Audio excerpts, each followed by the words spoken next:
Hello, Guardians. Welcome back to Destiny Tracker. My name is KillerBeast61, and today we are going to talk about some of the interesting things said in an interview today with Luke Smith. We have a lot to cover, so I'm only going to cover the biggest points. The first thing that really stood out to me was when Luke Smith was asked about whether or not Destiny 2 would answer some of our burning questions from Destiny 1. He stated that some of those questions we've taken off the shelf to look at, and some of those questions we're leaving on the shelf and may never answer. This is scary enough for reasons I'll explain soon, but he goes on to say, personally, I think of Destiny 1 as sort of an issue 0 in a comic book series. It's about introducing the universe and some characters in it and some statements, but I don't know that we'll answer all of those statements from the first game. So let's talk about that a little bit because this scares me.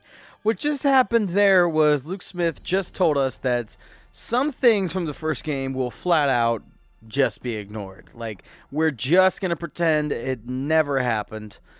I said in an older video of mine that they better tell me more about the Exostranger or I'm going to be angry. Well, it looks like I'm going to have to get angry because listen to this. We have a bunch of characters who are interesting, but the Exostranger is one that always makes me chuckle a bit. Because I feel that's one character where we actually wrapped up the arc. She gave you a sweet gun and then dissolved, presumably off to do something else.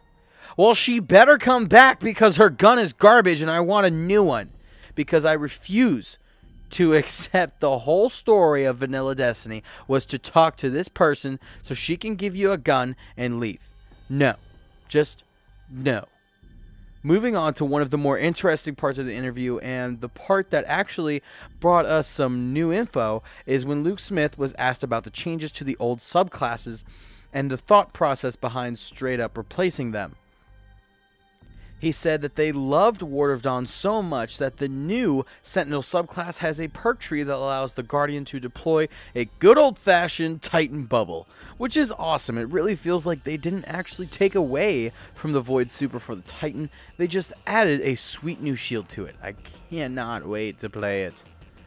He also speaks to shed some light on the decisions that led to reworking the weapon slots in which the weapons go in them.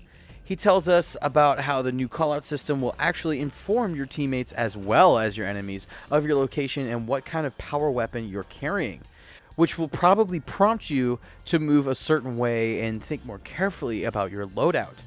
Anyway, that is my time for today, Guardian. Thank you for stopping by. If you liked the video, leave a like at the bottom to let us know, and subscribe to Destiny Tracker if you haven't already. We would love it if you joined our awesome community here and stuck around for the next video. Once again, my name is KillerBeast61. Have a great day, Guardian, and I will see you in the next one.